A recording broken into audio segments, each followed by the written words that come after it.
Quando a gente vai para a área da linguística, ou quando a gente vai mesmo para os fundamentos religiosos, né, e quem me conhece sabe que eu sou um profundo estudioso de fundamentos de religiões, tá?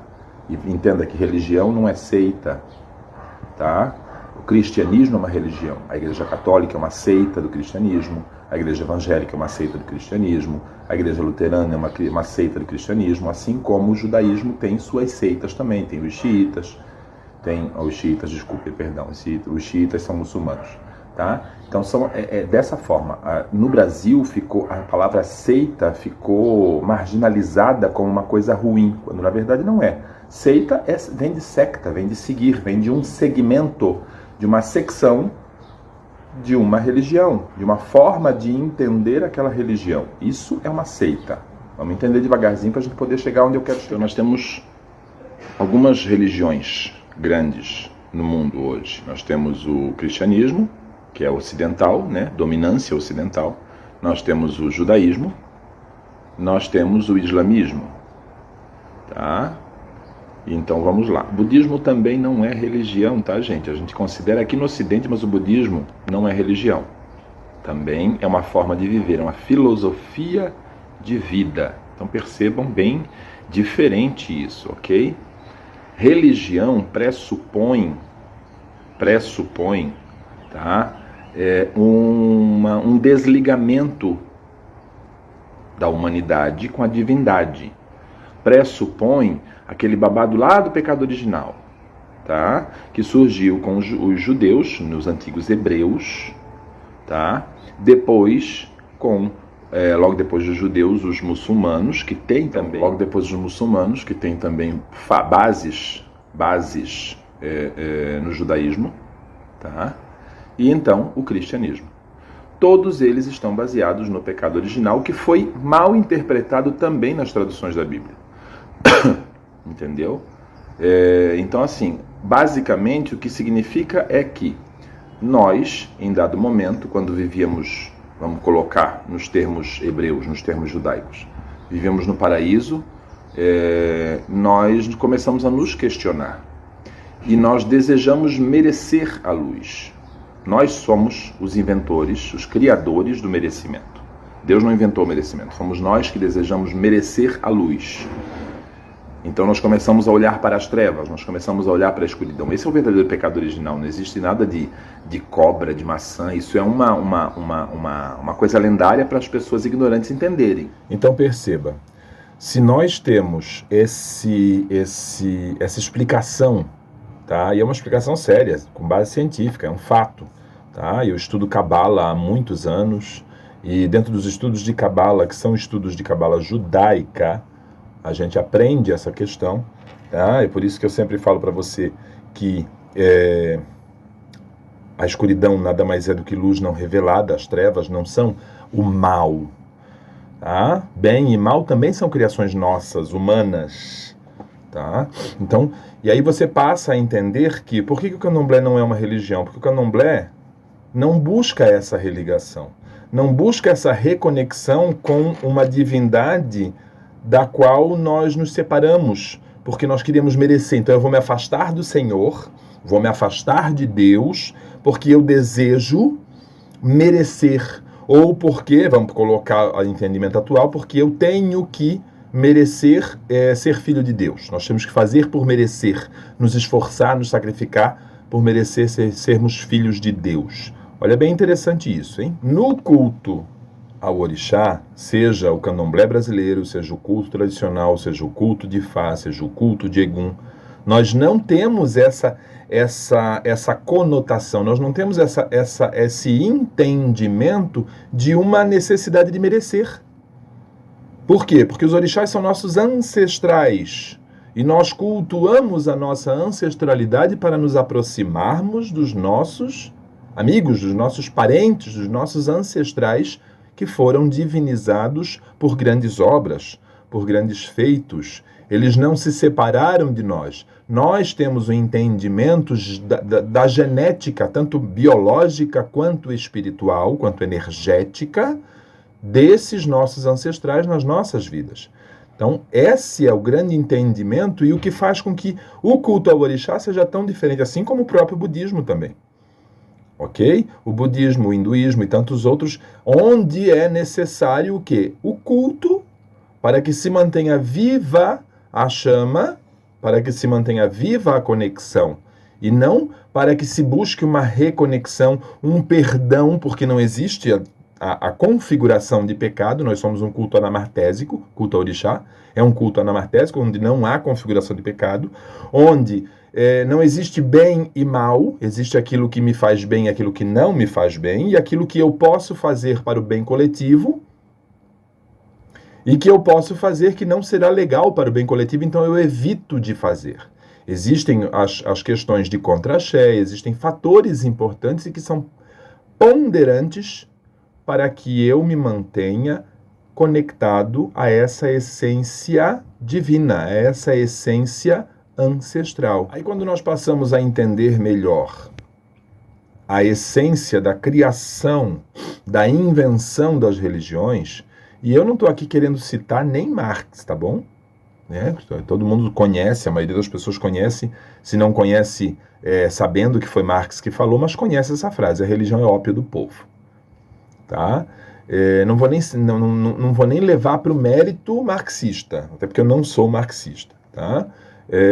Mas a grande questão da religiosidade é uma questão política, de controle social, de adestramento social, onde é necessário que você tenha alguém comandando você, para que você esteja protegido, para que você esteja em segurança. E no culto ao orixá, nós não temos esse processo. Nós temos um respeito hierárquico àqueles que vieram antes de nós, porque, por exemplo, o meu zelador, meu pai de santo, ele é meu ancestral vivo, porque ele veio antes de mim. Assim como aquela que me raspou, assim como aqueles que passaram e que botaram as mãos na minha cabeça, assim como minha mãe carnal, meu pai carnal, minha mãe viva, meu pai já falecido, são meus ancestrais. E eles são importantíssimos por uma questão muito simples, porque eles trazem na sua sequência cromossômica, são eles, meus pais carnais, que trazem na sua sequência cromossômica biológica e energética, espiritual, tá? Essa essência, essa centelha do Oxóssi que eu sou, do Oxóssi que é meu pai. Então eu devo a eles a minha vida e essa essência, essa centelha maravilhosa que habita dentro de mim. E devo respeito ao meu zelador, que foi aquele que acordou, que plantou a semente e acordou este Oxóssi dentro de mim. Porque no culto orixá nós não trazemos uma entidade, nós não trazemos um espírito que está fora, não. Nós fazemos com que aflore de dentro de nós a nossa essência divina, a nossa porção átmica, a nossa porção búdica, que é a essência original divina, que vem para ser festejada ao som dos batuques, ao som dos atabaques, ao som dos adijais, ao som dos xeres, ao som dos cachixis, ao som das canções. A canção ela é extremamente importante. A alegria é extremamente importante. Então, no culto ao orixá não existe a necessidade do sofrimento para a reconexão, muito pelo contrário. E talvez tenha sido por isso que nós tenhamos sido tão confundidos com demônios durante tanto tempo, porque nós precisamos nos alegrar para nos conectarmos. Nós precisamos estar felizes, alegres para entrarmos em transe, para entrarmos no processo de conexão e de afloramento do nosso orixá. E aí quando você pega pessoas religiosas, cheias de vícios, com certa ignorância, porque a mãe do fanatismo é a ignorância, gente. Tá? A mãe do fanatismo é a ignorância. Então, às vezes você é fanático e não sabe. Eu já fui fanático dentro do candomblé, para vocês terem ideia. Eu já fui fanático porque eu não entendia. Então eu queria levar todo mundo. Por quê? Porque estava na mesma faixa vibracional de muitos religiosos e que acreditam que a sua forma de entendimento é a correta. A sua forma de entendimento é a que salva. Só que eu não vou salvar ninguém. Por quê? Porque o culto ao orixá não salva ninguém.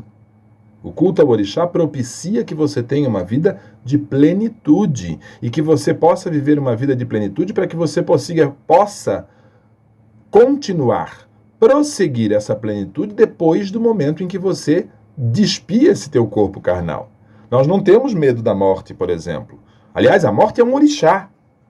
Iku é um orixá que nós cultuamos para que ele se mantenha afastado de nós. Nós procuramos sempre ter um relacionamento amigável com a morte, com o Iku, para que ele não nos leve antes do tempo. Para que nenhum adjogum, ou seja, nenhum tipo de energia maligna, possa nos tirar desse mundo, dessa experiência de carne antes do tempo. Então, por isso nós fazemos os ebós, por isso nós fazemos rituais propiciatórios, por isso nós fazemos buris, por isso nós fazemos bibós, por isso nós nos iniciamos, para que nós possamos viver em plenitude todo o tempo que nos é dado viver nesta experiência de carne. Então, quando você se depara com uma experiência, uma pessoa com experiências extremamente enraizadas e viciadas na religião, em religiões, seja ela quais for, em seitas religiosas, sejam elas quais forem, é muito mais complicado de você tratar, de você cuidar. Eu, tanto como zelador de orixá, quanto como zelador, quanto como terapeuta, é muito complicado. Por quê? Porque, pelo que eu tenho observado, mais de 80% das problemáticas sociais, emocionais e até mesmo as próprias doenças biológicas são causadas por vícios religiosos. E isso é muito difícil porque, segundo Hipócrates, antes de nós tratarmos alguém doente, nós precisamos ter dele o compromisso de que ele não mais lançará a mão, de que ele abandonará os vícios que o fizeram, os vícios emocionais que o fizeram adoecer. Agora, se você foi acostumado, adestrado, educado, que você precisa sofrer para ter dinheiro, você precisa sofrer muito para ter dinheiro. Tripalium, né? Trabalho. Aí, se você tiver muito dinheiro, você está em pecado também. Aí, se você está em pecado, você tem que fazer resgate. Aí você tem que pagar o karma. Aí você tem que. E aí, o que acontece? Você nunca vai dar conta do que você precisa dar conta para ser feliz nesta experiência carnal, nessa experiência biológica. E outra coisa interessante, e outra coisa bastante interessante também, que para nós no culto ao orixá é muito importante, é que não há separação entre o espiritual e o material, porque tudo é energia. Então eu estou cultuando o meu orixá no plano material, no plano de adensamento material, adensamento físico, tá? Mas meu pai Oxóssi, ele tem um corpo, ele tem uma existência, ele tem uma energia universal que me acompanha, ok? Mas para nós tudo tem vida e tudo merece respeito. Esses dias atrás alguém estava me perguntando sobre sacrifício de animais, né, e coisa e tal. Eu falei, tudo o que vive merece respeito. E as pessoas que dizem que têm dó do sacrifício animal, tem dois fatores preponderantes para que elas tenham isso. O primeiro fator é o religioso, por quê? Porque o sacrifício animal foi dado como demoníaco, como pecaminoso pelo cristianismo. E o segundo é porque elas sejam vegetarianas ou veganas ou coisa do gênero, as protetoras dos animais. Mas aí é onde está a grande questão, porque para nós, comer folha também é sacrificá-las. Porque tudo tem vida, tudo é vivo. Então, se você come um pé de alface, você corta esse pé de alface, você se alimenta desse pé de alface, é ainda pior. Porque este pé de alface, este repolho, esta maçã que você come, ela não está morta. Você está comendo outro ser vivo ainda vivo. Você está devorando outro ser vivo ainda vivo. Então, isso que eu sempre coloco para as pessoas que me questionam sobre sacrifício de animais. Nós respeitamos a vida como um todo. As plantas da raiz às suas folhas, os animais, que nós devolvemos a vida deles. Para fazer uma alusão bem simples, se você já assistiu Avatar, aquele do azulzinho, né, a forma como eles matam os animais para se alimentarem. Então, assim, a gente devolve a vida do animal à terra, a gente devolve a vida do animal a Onilê, para que nós possamos nos alimentar da sua carne, do seu corpo. Ok? Então, essa que é a grande questão. Nós temos um respeito absoluto à natureza que nos concede a possibilidade de nos alimentarmos. Por quê? Porque nós somos melhores do que eles? Não. Porque nós somos parte dessa natureza. Da mesma forma que a terra devora os nossos corpos, a mesma forma, mesma terra que devora árvores, a mesma terra que devora tudo, e tudo transforma novamente, porque a vida ela não tem fim, a vida é uma mutação, é uma transformação constante e infinita. Todos nós vamos voltar para a terra e retornaremos em forma de outra coisa pela reciclagem natural da natureza. Natural da natureza foi ótimo, né? Então, para nós, essa energia, essa essência é o que nos mantém ligados, conectados ao divino. Então, não existe um desligamento, não existe um Deus para nós que apontou o dedo e disse, vão embora daqui porque eu não quero mais tratar com vocês. Não existe. Então, nós não somos religião. Somos culto ancestral, somos lembrança, memória viva dos nossos ancestrais, vivendo uma experiência que nos concede lembrar com amor e carinho daqueles que propiciaram a nossa estadia na Terra. Conseguiu entender? Eu quero fazer algumas lives com você de agora até final do ano. Então eu quero que você coloque aqui na caixinha de pergunta quais os assuntos sobre religião, sobre a vida, tua vida normal, tua vida cotidiana, tua vida prática, tua vida espiritual, enfim, tua vida familiar, tua vida social. Coloca aqui para mim na caixinha de perguntas e coloca também quais são os dias mais legais, mais fáceis, mais simples, os dias da semana que você tem para a gente poder se encontrar e conversar, porque eu quero bastante gente nessa live.